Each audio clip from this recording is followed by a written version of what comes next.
Hey, salut, c'est Loli de la chaîne Lolifant, j'espère que vous allez bien. J'ai fait du thé chai. C'est parfait pour la saison, franchement. Je sais pas si vous aimez, mais alors en plus là, celui que j'ai, il est particulièrement parfumé. Même sans lait, c'est un régal. Bon bah ça y est, cette fois c'est la bonne, c'est la vidéo bilan du Pumpkin Autumn Challenge et je suis super fière de moi puisque j'ai réussi le challenge avec le niveau un appétit de goule, c'est-à-dire que j'ai réussi à lire un livre pour chacune des sous-catégories proposées par Gimoz, mais par rapport à la pile à lire que je vous avais présentée au tout début du challenge, il y a 3 titres que j'ai finalement modifiés, 3 sous-catégories pour lesquelles au final je n'ai pas lu les livres prévus.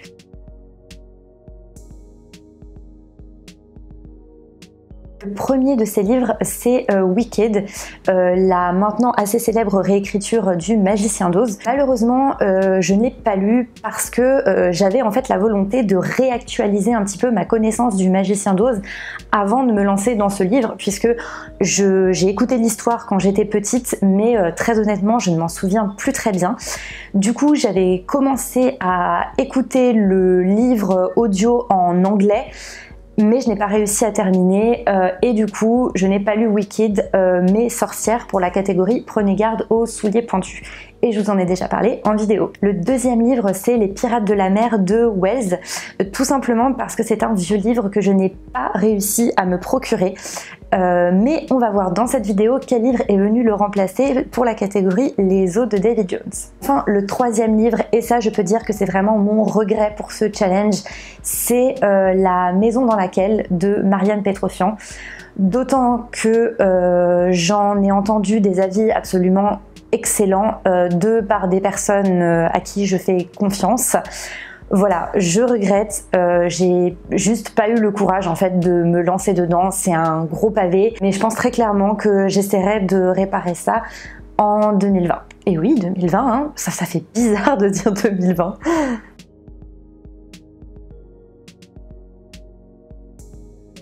J'ai déjà fait 2 précédentes vidéos où j'ai commenté des lectures que j'ai fait dans le cadre du Pumpkin. Là, ça va être les dernières. Je suis trop contente, il y a un rayon de soleil. Je sais pas si ça va durer, mais ça fait ultra plaisir. Et en face de moi, il y a mon sapin aussi.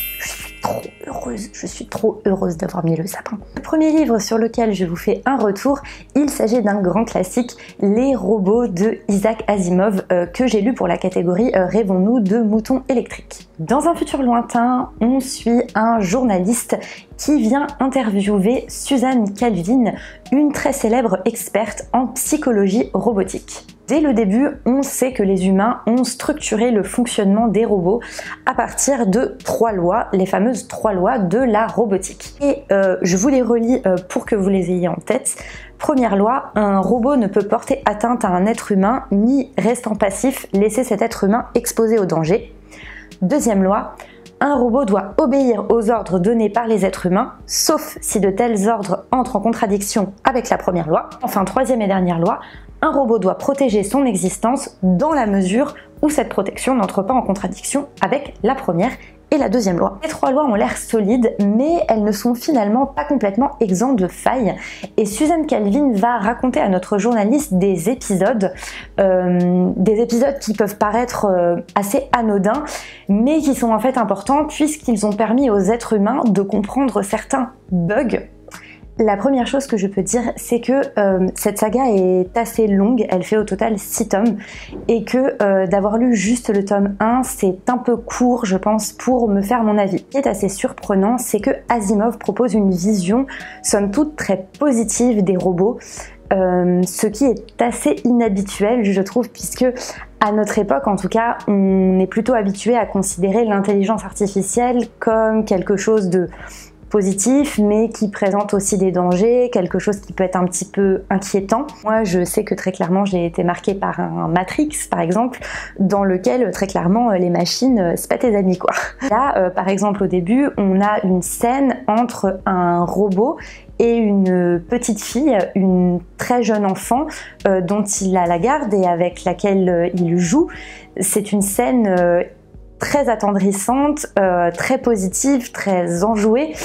Et voilà quoi, ça surprend. Asimov dit lui-même que ces robots à lui, il les veut un peu comme des anti-Frankenstein, c'est-à-dire que pour lui, la vision qu'on a du robot, elle dérive de Frankenstein, de cette idée que on a peur finalement de ce qui ressemble à l'homme et qui est créé par l'homme. C'est un regard très intéressant et en fait je suis curieuse de savoir où il va, mais pour ça il faudra que je lise les tomes suivants. Quelques points négatifs.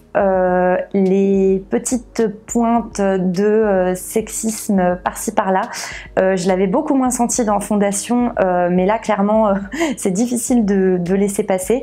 Alors je sais bien que on peut dire autre époque, autre mœurs, mais bon, tout de même, voilà, c'est jamais très agréable.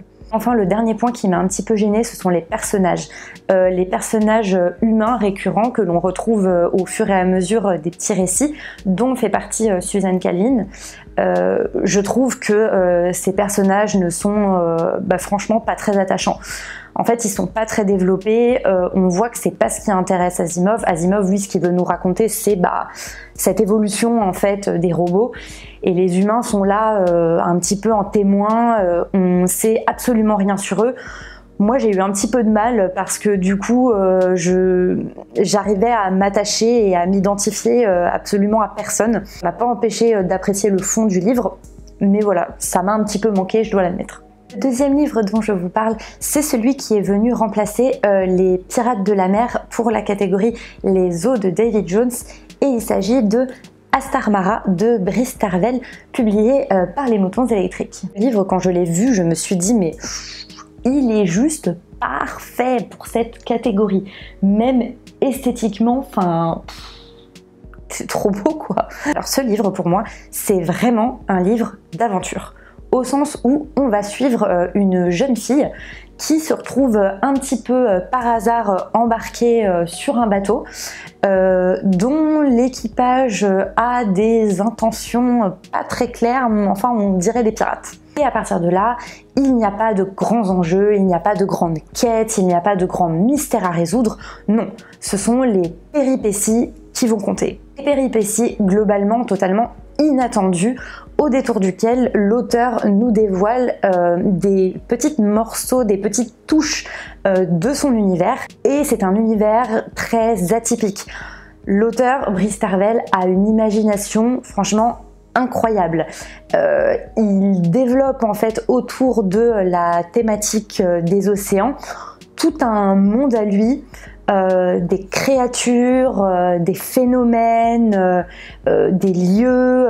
C'est le genre d'histoire qu'on ne peut pas classer grâce au code classique de la fantasy ou de la science-fiction. Le point fort de ce livre, c'est la langue qui est vraiment très travaillée. L'auteur utilise tout un vocabulaire assez précis autour de la navigation. Il crée aussi un petit peu ses propres mots. Typiquement, vous avez les crashiens. Les crashiens, c'est eux, là. C'est un mix de chiens et de crabes. Aussi des chats qui parlent. Ils ont une petite bouche comme ça et puis ils sont toujours énervés, toujours en train d'insulter les gens. L'héroïne n'a rien d'incroyable, c'est un petit peu un personnage témoin à travers des yeux de laquelle on découvre en fait cet univers-là. Mais on se laisse vraiment porter par l'aventure, on se laisse surprendre par cet univers et emporter par la plume. Voilà, en tout cas, moi j'ai passé un très bon moment. Le troisième livre sur lequel je vous fais un retour rentrait dans la catégorie Down by the Sally Gardens, catégorie avec laquelle j'ai un petit peu trifouillé, hein. Je me suis vraiment axée sur le gothique parce que le reste ça me parlait pas trop. Du coup j'avais choisi Requiem, écrit par Pat Meese et illustré par Olivier Ledroit, que vous connaissez sûrement. L'histoire de Requiem, franchement c'est assez simple, on suit un type en enfer. Voilà. Un petit peu comme pour les robots, assez difficile de donner un avis uniquement basé sur le tome 1. Mais je trouve qu'il y a déjà de très bonnes idées concernant le fonctionnement de l'enfer. En enfer, le temps recule. Du coup, ça veut dire que vous ne dites pas que vous allez faire quelque chose demain, mais que vous allez le faire hier et vous rajeunissez. Bah oui, comme le temps est à l'envers, en fait vous partez de l'âge exact que vous aviez au moment de votre mort, et bah chaque jour vous perdez un jour, ce qui fait que c'est assez drôle parce qu'en fait vous avez des seigneurs des ténèbres qui sont un peu dans la place depuis longtemps, qui sont des enfants, limite des bébés, alors des bébés super flippants, hein, mais des bébés néanmoins. On a aussi un système de rang en fait social en enfer qui, et là vous vous en doutez un petit peu, est en fait proportionnel au degré de méfait que vous avez fait dans votre vie. C'est-à-dire que si vous étiez un petit peu méchant mais pas trop, bah vous êtes un péon, hein, clairement.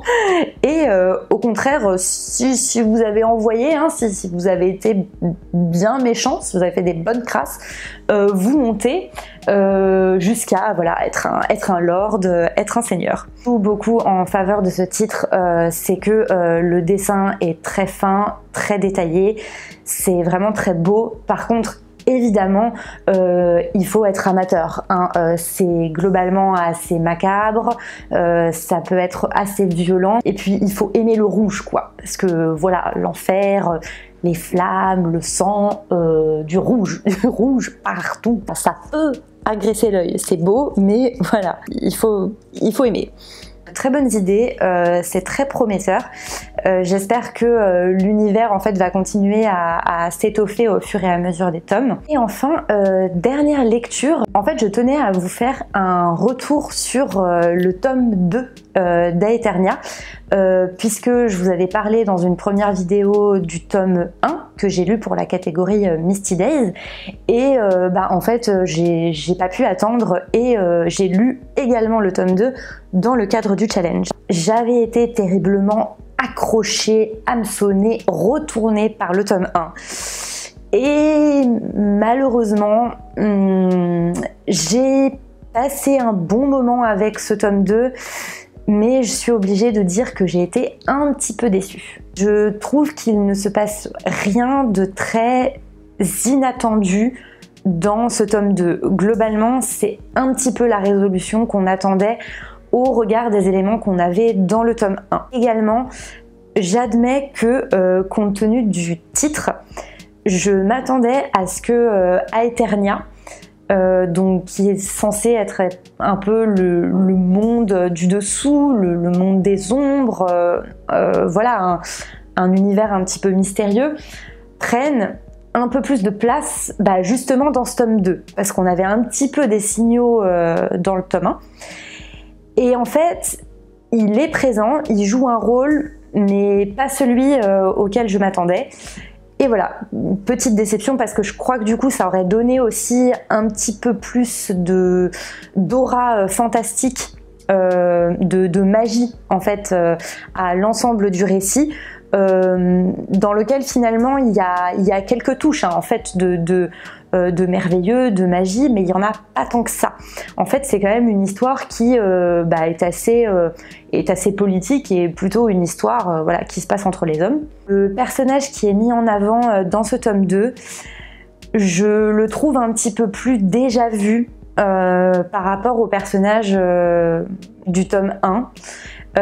Voilà, c'est un type de personnage qu'on voit beaucoup, je trouve, dans des récits de fantasy, dans du jeu de rôle, rien de très surprenant.